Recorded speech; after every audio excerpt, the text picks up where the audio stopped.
Ainda me lembro das palavras do Coronel Reis naquela noite. Elas ecoam na minha mente como uma oração em que eu costumava acreditar. O casamento se constrói sobre uma coisa acima de todas as outras: lealdade. Vocês se apoiam mutuamente, não importa o que aconteça. Vocês se protegem. Vocês honram seus votos. Sem lealdade não há nada. Emma e eu brindamos sob as luzes de Natal, seus olhos brilhando com o que eu pensava ser amor. As palavras soavam sagradas, vinculativas, verdadeiras. Seu pai a havia criado corretamente. Pensei que fosse um veterano militar condecorado com 30 anos de serviço. O tipo de homem que falava com princípios e esperava o mesmo dos outros. O tipo de homem que acreditava na honra acima de tudo. Eu acreditava que tínhamos essa honra. Eu estava enganado. Meu nome é Nathan Foster. Tenho 34 anos, sou analista sênior de logística em uma empresa de transporte de cargas. Renda estável, carreira confiável, o tipo de homem que planeja meticulosamente e valoriza a lealdade acima de tudo. Sou calmo, metódico, ponderado, o tipo de marido que se lembra dos aniversários e cumpre suas promessas. Emma tem 31 anos. Tinha 31 quando nosso casamento significou algo. Ela não trabalha desde o nosso segundo ano de casados. Quero me concentrar em nós, disse ela. Aqueles olhos verdes pelos quais me apaixonei me encaravam com tanta sinceridade. Construir nossa casa. Concordei sem hesitar. Parece perfeito. Podemos fazer isso dar certo. Eu ganhava o suficiente para sustentar nós dois e vivíamos confortavelmente em uma modesta casa de 2 andares que eu havia comprado antes de casarmos. Meu investimento em nosso futuro. Nos conhecemos em um churrasco na casa de um amigo em comum e nos aproximamos por nosso amor compartilhado por trilhas e filmes de faroeste antigos. Ela ria das falas mais clichês de John Wayne e se aconchegava em mim durante as maratonas de filmes de domingo à tarde. Namoramos por 2 anos, casamos em uma linda cerimônia ao ar livre, cercados por familiares e amigos que acreditavam em nós. Ainda não temos filhos. Emma disse que não estava pronta. Queria se concentrar em construir nossa base primeiro. Eu respeitei isso. Achei que tínhamos todo o tempo do mundo. Por 4 anos, acreditei que tínhamos aquela lealdade da qual o Coronel Reis falava. A vida era boa. Caminhadas de fim de semana por trilhas nas montanhas, jantares tranquilos onde realmente conversávamos, maratonas de filmes com faroestes antigos passando na TV enquanto Emma comentava cada reviravolta da trama. Ela era minha parceira, minha confidente, meu futuro. Eu trabalhava muitas horas, mas chegava em casa e encontrava aconchego, risadas, uma mulher que parecia satisfeita com a vida que havíamos construído juntos. Mas o 5º ano trouxe mudanças sutis a princípio, como sombras se insinuando em um quarto ensolarado. Emma se tornou distante, a intimidade se esvaiu, sempre cansada, sempre distraída. Ela começou a fazer compras frequentes que duravam horas sem que ela voltasse com nenhuma sacola. Noites com as amigas se tornaram rotina, 2 ou 3 vezes por semana, sempre com amigas que eu nunca tinha ouvido ela mencionar. Seu celular se tornou uma fortaleza, sempre com a tela virada para baixo quando ela estava em casa, protegido por senha, algo que nunca havia acontecido antes. Ela tomava banho imediatamente depois de voltar desses passeios misteriosos, lavando os vestígios de onde quer que ela realmente tivesse estado. Ela sorria menos, me tocava menos, parecia estar em outro lugar. Mesmo quando nos sentávamos juntos no sofá assistindo aqueles filmes antigos que a faziam rir, eu percebia tudo. Sou metódico por natureza, detalhista. É o que me torna bom no meu trabalho. Catalogava as inconsistências como pontos de dados em uma planilha. Recibos que não batiam com as histórias dela. Perfume com cheiro diferente quando ela chegava em casa. Risadas que eu ouvia pelo telefone antes de ela desligar rapidamente quando eu entrava na sala. A mulher que costumava me receber na porta com um beijo agora mal levantava os olhos do celular quando eu chegava em casa. As conversas se tornaram listas de compras superficiais e contas de luz, em vez de sonhos e piadas internas. A vida que tínhamos construído parecia um cenário de teatro. Bonita à distância, mas vazia quando você se aproximava o suficiente para ver além da fachada. Eu não a confrontei. Ainda não. Não é assim que eu funciono. Observei. Esperei. Prestei atenção. Tratei minhas suspeitas como um estudo de caso, reunindo evidências, procurando padrões, construindo um quadro completo antes de tomar qualquer atitude. Certa noite, enquanto Emma dormia ao meu lado em nossa cama, que se tornará fria como um túmulo, eu permaneci acordado, encarando o teto. O relógio digital projetava números vermelhos na escuridão. 2h47 da manhã. Pensei no discurso do Coronel Reis em nossa noite de núpcias. Sobre lealdade, sobre votos, sobre o que acontece quando alguém os quebra. Minhas suspeitas haviam se transformado em certeza. Aquele tipo de certeza que se instala no peito como uma pedra fria, pesada e inegável. Eu só precisava de provas. Precisava ver com meus próprios olhos antes de decidir o que fazer. Mas mesmo assim, deitado na escuridão ao lado de uma mulher que se tornará uma estranha, eu já sabia de uma coisa. A traição exigia consequências, e essas consequências seriam tão deliberadas e metódicas quanto tudo o que eu fazia na vida. Por 4 anos acreditei que tínhamos lealdade.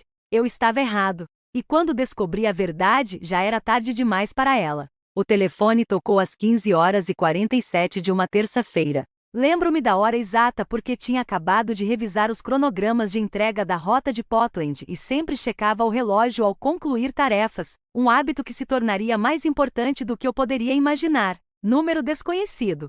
Quase deixei cair na caixa postal, mas algo me fez atender. "É Nathan Foster?" perguntou a voz.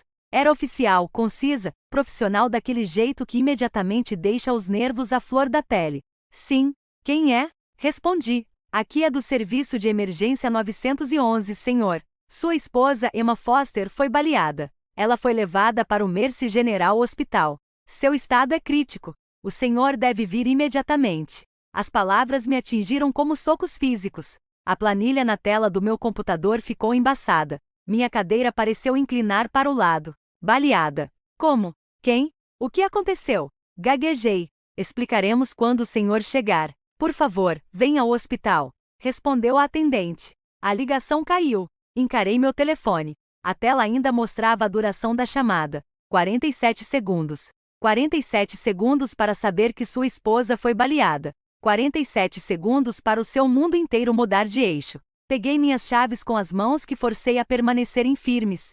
Disse ao meu gerente que havia uma emergência familiar e fui andando. Não corri para o carro. Correr teria chamado a atenção, gerado perguntas, colegas preocupados querendo ajudar. Eu precisava ficar sozinho com meus pensamentos durante os 20 minutos de carro até o hospital. Minha mente estava a 1000 por hora durante o trajeto, mas não em pânico. Em raciocínio lógico, tiro. Quem atirou nela? Onde ela estava quando aconteceu? Ela estava sozinha?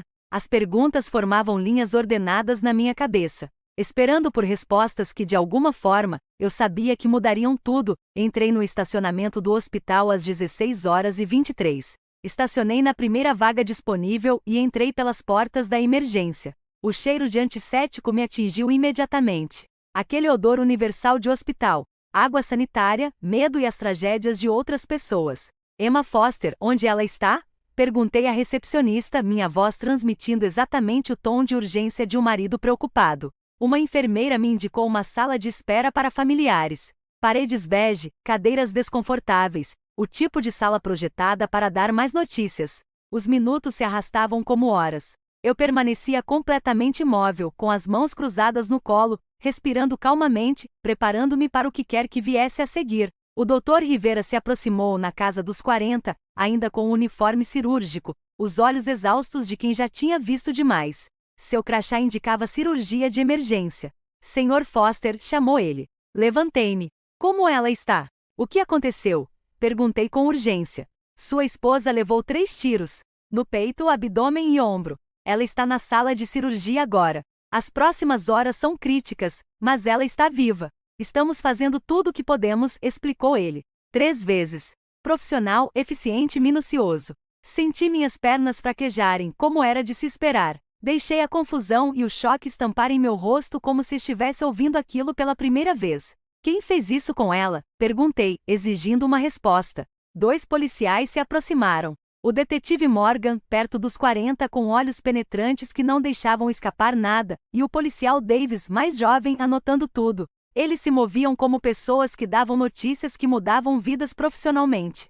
"Senhor Foster, precisamos conversar", disse a detetive Morgan, com a voz controlada, séria, sem demonstrar nada. Estávamos sentados em uma sala reservada no final do corredor. Forcei minhas mãos a tremerem levemente, deixei minha respiração ficar curta e rápida, as reações fisiológicas de um homem cujo mundo acabará de desmoronar. Concentrei-me em representar o papel perfeitamente, enquanto minha mente permanecia fria e lúcida. A detetive Morgan pegou um bloco de notas, caneta em punho. Sua esposa foi encontrada em uma cabana a cerca de 65 quilômetros da cidade.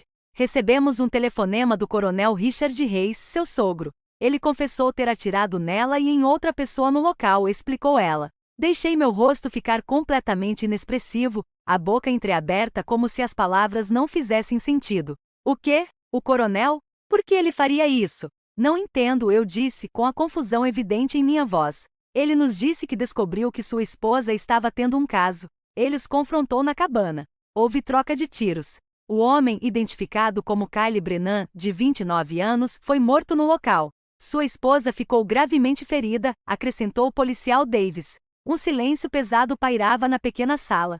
Deixei-o prolongar-se, inclinando-me ligeiramente para frente como se tentasse assimilar algo que não se formava na minha mente. Confusão total. Choque total. Um caso? Minha voz falhou de forma convincente ao pronunciar a palavra. Emma estava tendo um caso. O policial Davis inclinou-se para frente, caneta em punho. Você não sabia? Perguntou. Não, eu não fazia ideia, respondi, olhando para o chão e cobrindo o rosto com as mãos num gesto de completa devastação. Ela disse que ia às compras, visitar amigos. Eu confiava nela completamente. Você teve alguma suspeita sobre o comportamento da sua esposa recentemente? Insistiu o detetive Morgan. Hesitei. Uma pausa calculada que sugeria um homem reconsiderando tudo o que pensava saber sobre a sua vida. Talvez ela estivesse distante ultimamente. Pensei que estivéssemos apenas passando por uma fase difícil. Casais casados fazem isso, não é? Nunca imaginei. Parei, balancei a cabeça como se o pensamento fosse demasiado avassalador para ser concluído. Quem é Kyle Brennan? Perguntei. Ainda estamos investigando a ligação dele com a sua esposa. Sr. Foster, onde o senhor estava esta tarde, entre 14 horas e 16 horas? Perguntou a detetive Morgan. No trabalho? Estive na minha mesa o dia todo. Pode verificar com meu gerente e meus colegas, nosso sistema eletrônico de ponto. Almocei na minha mesa por volta das 12h30. Lembro-me porque estava trabalhando nos cronogramas de envio para Portland e respondi. A detetive Morgan fez anotações cuidadosas. Vamos verificar isso. O senhor já esteve nesta cabana antes? Perguntou ela. Eu nem sabia que ela existia, respondi honestamente. O senhor tem algum motivo para querer machucar sua esposa, ou Kyle Brennan? Continuou ela. Olhei a detetive Morgan diretamente nos olhos com uma expressão que misturava dor e amarga honestidade. Eu nem sabia que Kyle Brennan existia até 5 minutos atrás. Quanto a Emma, fiz uma pausa deixando transparecer uma amargura genuína na minha voz. Se o que a senhora está dizendo é verdade, se ela estava me traindo, então, honestamente, não sei se me importo se ela vive ou morre. Mas eu não atirei nela. Eu estava no trabalho. Eu sempre estava no trabalho. Os detetives trocaram olhares. A declaração era fria, mas verossímil. A honestidade crua de um marido traído. O tipo de verdade brutal que as pessoas contam quando seu mundo desmorona. A detetive Morgan fechou seu bloco de notas. Muito bem, Sr. Foster. Vamos verificar seu álibi e entraremos em contato. O senhor está liberado, anunciou ela. Levantei-me lentamente, ombros caídos, mãos nos bolsos. A imagem perfeita de um marido devastado caminhando por um pesadelo. Posso vê-la? Perguntei baixinho. Ela ainda está na sala de cirurgia. Serão algumas horas, respondeu o Dr. Rivera. Assenti, caminhei lentamente em direção à porta com a postura de um homem carregando um fardo pesado demais para suportar. Volto mais tarde. Preciso processar isso, eu disse. Saí daquele hospital, atravessei o saguão repleto de crises alheias, passei pelo balcão de informações e pela loja de presentes que vendia flores para relacionamentos mais saudáveis, e cheguei ao estacionamento onde o sol do fim da tarde parecia obsceno em sua normalidade. Cheguei ao meu carro, sentei ao volante e fiquei olhando para o nada por exatos 60 segundos, tempo suficiente para qualquer câmera de segurança registrar um homem em choque. Então minha expressão mudou. A devastação se dissipou. Algo mais frio a substituiu. Satisfação misturada com cálculo. Eles acham que sou um idiota. Perfeito. Que pensem assim. Os detetives achavam que estavam diante de um homem que acabará de descobrir a traição da esposa. Estavam enganados. Eu sabia há semanas. E o que fiz com esse conhecimento foi o que realmente arruinou a vida dela. A viagem de volta daquele estacionamento do hospital me transportou para a memória com a mesma clareza de um filme da minha própria vida. 3 semanas atrás, quando a suspeita se transformou em certeza, e a certeza em algo muito mais perigoso. 3 semanas antes, o rastreador GPS chegou numa manhã de quinta-feira. Pequeno o suficiente para caber na palma da minha mão, magnético e indetectável a menos que você soubesse exatamente onde procurar. Eu encomendei do site de uma empresa de segurança durante meu horário de almoço. Paguei com um cartão de crédito pré-pago comprado em dinheiro vivo em outra cidade. Sem rastros digitais, sem pegadas eletrônicas, apenas um dispositivo simples que me diria onde minha esposa realmente ia durante aquelas misteriosas idas às compras. Por meses, as coisas estavam erradas. Não apenas diferentes, erradas. Emma estava distante de uma forma que ia além de cansaço ou estresse. Ela havia desenvolvido novos hábitos. Banho imediatamente após chegar em casa. Celular sempre com a tela para baixo. Um perfume novo que eu nunca tinha visto comprar. Suas noites com as amigas haviam se tornado rotina. 2 ou 3 vezes por semana. Sempre com amigas que ela mencionava pelo nome, mas nunca descrevia. Nunca trazia para casa. Nunca parecia ter uma história real com elas. Sou metódico por natureza. Percebo padrões.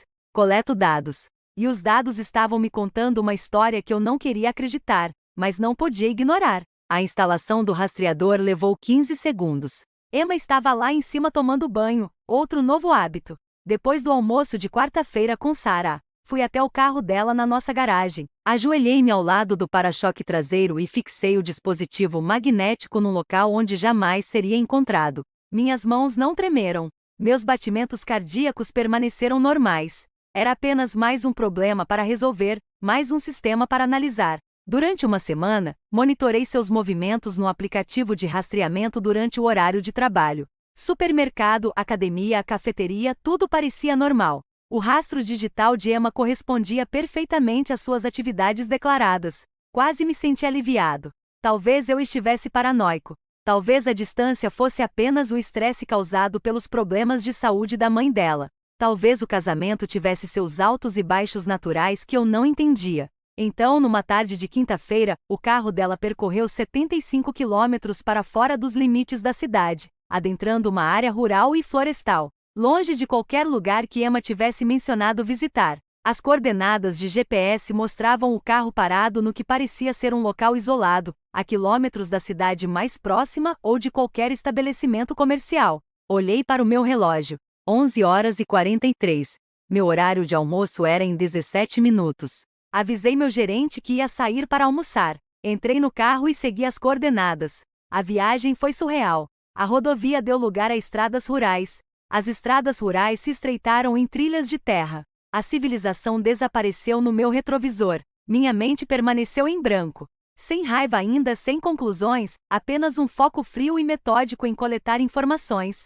Estacionei a cerca de 800 metros da localização do GPS e caminhei por entre as árvores. O ar de novembro cortava minha jaqueta como uma lâmina. As folhas estalavam sob minhas botas a cada passo. Movimentei-me com cuidado, em silêncio, como se estivesse rastreando um animal que poderia fugir se percebesse minha presença. A cabana surgiu entre os galhos como algo saído de um conto de fadas. Pequena, isolada, com paredes de madeira e fumaça saindo da chaminé.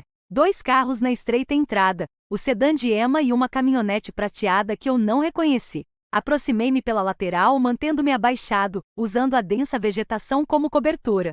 Cada passo era calculado, intencional, aproximando-me da verdade que me aguardava dentro daquelas paredes. Cheguei à janela lateral, encostei-me à madeira rústica e espiei pela fresta da cortina. Emma estava sentada no colo de um homem em um sofá de couro. Ela ria de verdade, como costumava rir comigo 3 anos atrás, mas não ria há meses. O homem a abraçava pela cintura, as mãos familiares e confortáveis em seu corpo como se já o tivessem explorado muitas vezes. Bebiam vinho em taças que sugeriam que não se tratava de um encontro casual, mas de uma rotina estabelecida. Ela se inclinou e o beijou, um beijo lento e íntimo, não o beijo de um novo caso, mas de uma intimidade consolidada.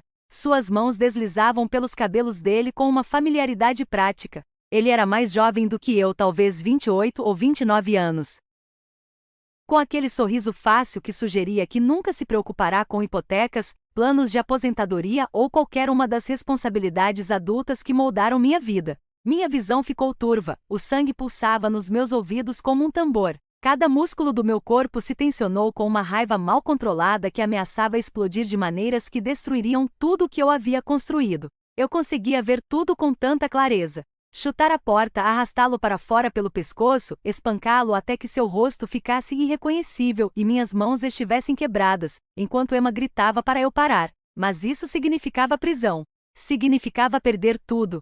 Significava que eu pagaria o preço pela traição dela, enquanto ela sairia como vítima, com pena, com pessoas dizendo que ele não conseguia controlar a raiva e que ela estaria melhor sem ele. Forcei-me a respirar, a pensar, a ser metódica, mesmo enquanto a raiva tentava consumir o pensamento racional. Peguei meu celular com as mãos trêmulas, apesar dos meus esforços para controlá-las. Abri o aplicativo da câmera e gravei 15 segundos de vídeo. Emma no colo dele, o rosto claramente visível, o interior da cabine reconhecível, a data e hora registradas nos metadados. Prova inegável que jamais poderia ser explicada ou disfarçada como algo inocente. Recuei lentamente da janela, caminhei por entre as árvores de volta ao meu carro, sentei-me no banco do motorista enquanto meu coração martelava contra as costelas. O vídeo estava no meu celular como uma granada com o pino puxado, uma prova que destruiria várias vidas no instante em que fosse acionada. Eu queria gritar, queria chorar, queria dirigir de volta para lá e incendiar a cabana com os dois dentro. Em vez disso, pensei no Coronel Reis, em seu discurso de casamento, em lealdade, honra e princípios, em um homem que passou 30 anos no exército, que viveu segundo um código, que criou sua filha para valorizar votos e compromisso acima de desejos pessoais. O que o coronel faria se soubesse que sua filha estava traindo tudo o que ele lhe ensinou? Uma ideia se formou em minha mente, fria, calculada, perfeita em sua simplicidade. Abri meu laptop ali mesmo no carro, conectei-me a um serviço de VPN através de vários servidores proxy. Criei uma nova conta de e-mail anônima sem nenhuma informação de identificação. Anexei o arquivo de vídeo e digitei uma frase: "Sua filha está nesta cabana. Achei que você deveria saber." Enviei a mensagem para o endereço de e-mail do Coronel Reis, aquele que eu tinha do nosso grupo de família no chat sobre planos de férias e aniversários. Depois apaguei a mensagem enviada, limpei o histórico do navegador, limpei os metadados do meu celular, removi o rastreador GPS do carro da Emma enquanto dirigia de volta para o trabalho e registrei meu ponto às 13h14. Exatamente no horário, perfeitamente normal.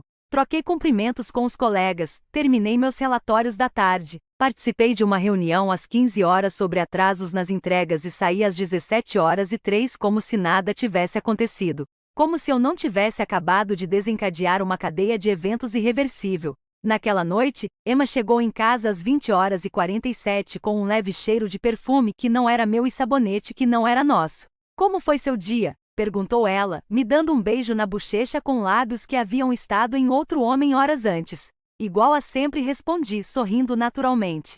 "E o seu?" "Bom, só fiz algumas coisas com a Sarah. Estou exausta", respondeu ela.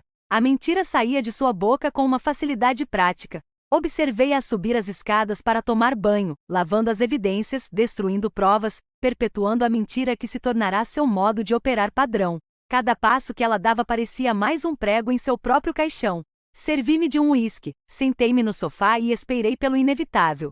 Eu não sabia quando o coronel agiria. Talvez naquela noite. Talvez no dia seguinte. Talvez ele tentasse conversar com Emma primeiro, dando-lhe a chance de se explicar. Talvez ele me confrontasse, exigindo saber se eu estava ciente do que sua filha estava fazendo. Mas eu sabia de uma coisa com absoluta certeza. Se ele agisse, eu estaria exatamente onde precisava estar no trabalho, inocente, sem envolvimento, com um álibi inabalável. Voltando ao presente. Na semana seguinte, fui interrogado mais 3 vezes. Cada interrogatório seguiu o mesmo padrão metódico. O detetive Morgan e o policial Davis buscando inconsistências, testando minha história, observando minha linguagem corporal em busca de sinais que revelassem a mentira. Dei respostas calmas e detalhadas que nunca se contradisseram, nunca vacilaram, nunca se desviaram da simples verdade. Eu estava no trabalho quando minha esposa foi baleada. Eu não sabia nada sobre o caso extraconjugal dela e fiquei tão chocado quanto qualquer outra pessoa com as ações do coronel. A detetive Morgan não se contentava facilmente. Ela era minuciosa, persistente, o tipo de investigadora que resolvia casos com paciência e atenção aos detalhes. Ela verificou cada elemento da minha vida. Meu gerente confirmou a cronologia dos fatos. Nathan Foster registrou o ponto às 8h47 no dia do tiroteio, almoçou em sua mesa das 12h30 às 13h15 e trabalhou continuamente até às 17h03. As imagens de segurança me mostraram na copa esquentando o macarrão que sobrou no micro-ondas, sentado à minha mesa revisando cronogramas de envio e participando de uma breve reunião com a equipe de logística de Portland às 15 horas. Meus registros de computador mostraram atividade contínua ao longo do dia, e-mails enviados, relatórios arquivados, login no sistema a cada 15 minutos. Como relógio. Colegas de trabalho confirmaram ter me visto durante o dia. Jennifer, do departamento de contabilidade, lembrou-se de ter discutido discrepâncias em faturas comigo às 14h15. Mark, do departamento de transportes, recordou minha contribuição durante a reunião da tarde sobre a otimização das rotas de entrega. Interações comuns que criaram uma cronologia inabalável de inocência. Eles acessaram meu histórico de ligações dos últimos 6 meses. Nenhuma ligação ou mensagem para o Coronel Reis, exceto comunicações familiares rotineiras, felicitações de aniversário, planos de férias. Os rastros digitais corriqueiros de um relacionamento normal com a família do cônjuge. Nenhuma ligação para o local da cabana, nenhuma mensagem suspeita enviada no dia do tiroteio ou nas semanas que o antecederam. Eles examinaram o histórico de navegação GPS do meu carro e a quilometragem recente com um mandado que eu aprovei. Nenhum registro de eu ter dirigido 75 quilômetros para fora da cidade até qualquer cabana remota. Meus trajetos documentados mostraram apenas padrões previsíveis. De casa para o escritório, do escritório para casa, viagens semanais ao supermercado, visitas ocasionais à academia. Nada que sugerisse vigilância ou comportamento de perseguição. A busca no computador de casa revelou um histórico de navegação extremamente normal. E-mails de trabalho, sites de notícias, avaliações de trilhas para caminhadas, compras de itens domésticos na Amazon. Nenhum software de rastreamento por GPS.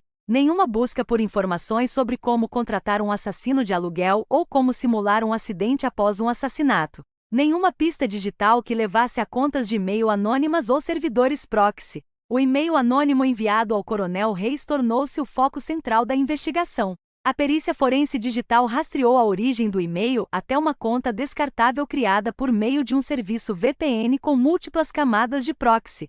Os metadados dos arquivos de vídeo haviam sido completamente removidos.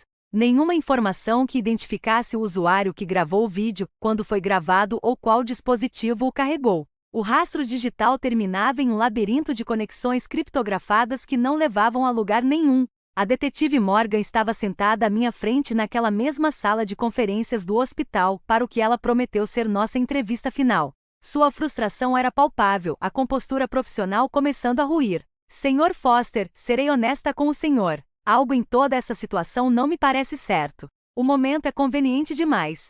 Sua esposa está tendo um caso. Alguém envia provas para o pai dela. Ele atira nela no mesmo dia. O senhor se beneficia de tudo isso, afirmou ela diretamente. Encarei seu olhar com firmeza e calma, deixando transparecer um toque de amarga honestidade em minha voz. Benefício? Minha esposa está no hospital com sequelas permanentes que a afetarão pelo resto da vida. Meu sogro está sendo acusado de assassinato. Meu casamento está destruído. Minha reputação nesta comunidade está arruinada. O que me beneficia nisso tudo? Respondi. Você se livrou de uma esposa infiel sem ter que pagar pensão alimentícia em um divórcio complicado. Ela é claramente a culpada agora, rebateu. Eu poderia simplesmente ter me divorciado dela. Eu não precisava da injeção dela para acabar com meu casamento. Detetive, se eu quisesse prejudicar Emma, eu tinha várias opções legais que não envolveriam meu sogro cometendo crimes, respondi. A detetive Morgan batucava a caneta no bloco de notas.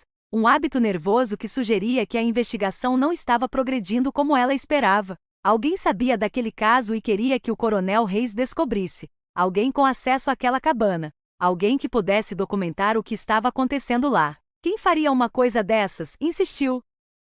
Dei de ombros, mantendo o contato visual perfeito. Talvez a esposa do Kyle, se ele tiver uma. Talvez um amigo que soubesse deles e desaprovasse. Talvez um vizinho que viu carros na cabana e ficou desconfiado. Talvez alguém com alguma rixa pessoal contra Emma ou Kyle. Eu não sei, detetive. Gostaria de saber, mas não fui eu. Eu estava no trabalho, cercado de testemunhas, fazendo meu trabalho como em qualquer outra terça-feira, respondi. Seu álibi é perfeito, Sr. Foster. Perfeito demais, ela observou.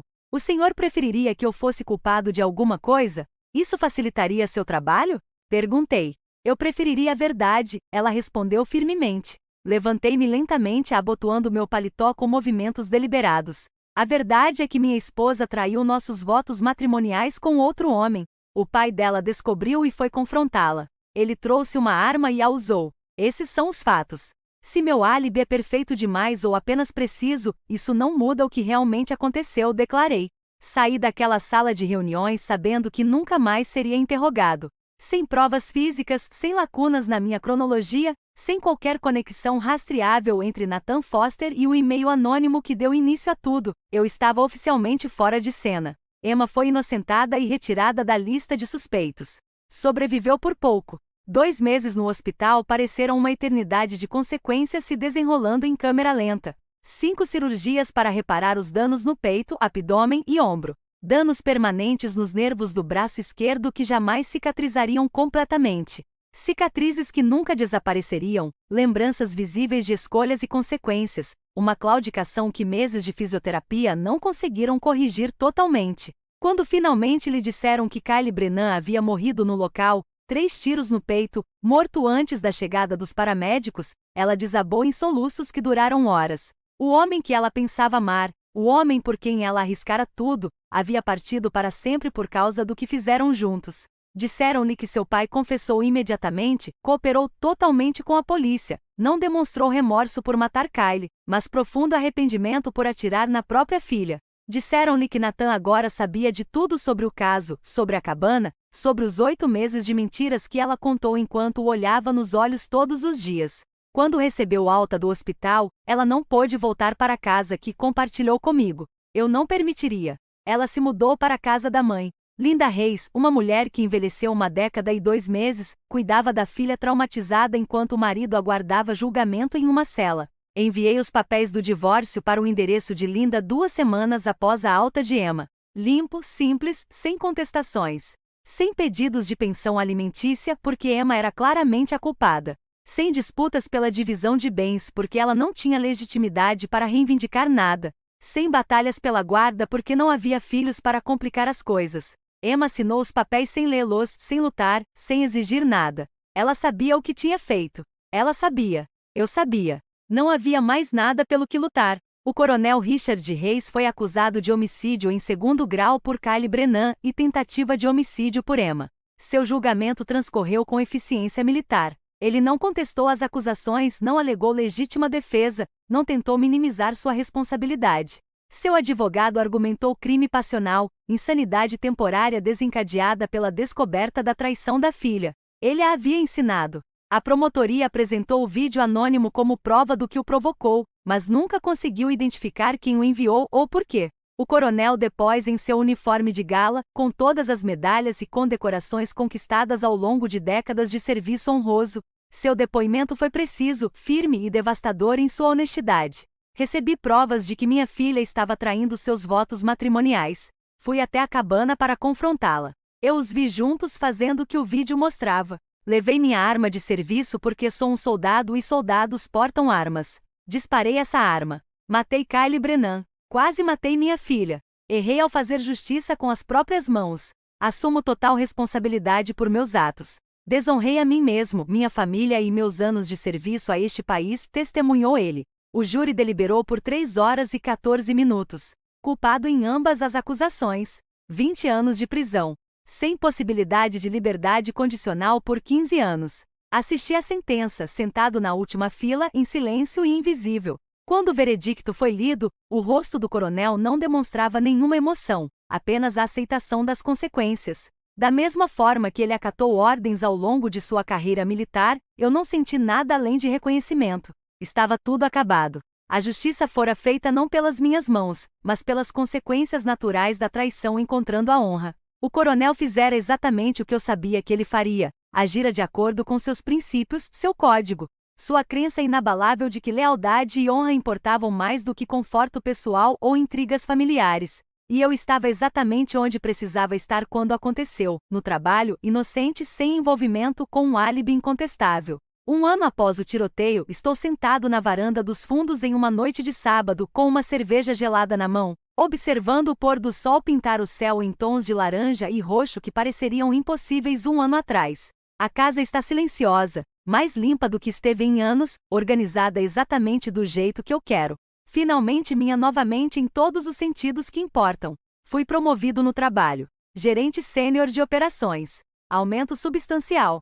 Sala de canto com janelas voltadas para o leste em direção ao amanhecer. Meus colegas sabem o que aconteceu com Emma, mas não insistem em detalhes.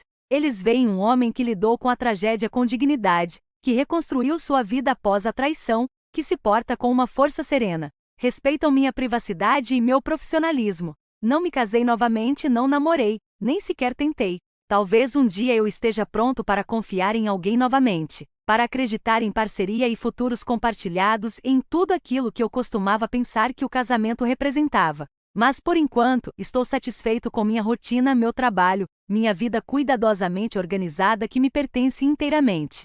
Ranger está aos meus pés. 30 quilogramas de lealdade e companheirismo descomplicado de um pastor alemão. Adotei-o há 8 meses de um abrigo local, um cachorro de 3 anos cujos antigos donos o abandonaram quando se mudaram. Ele tem sido o companheiro perfeito.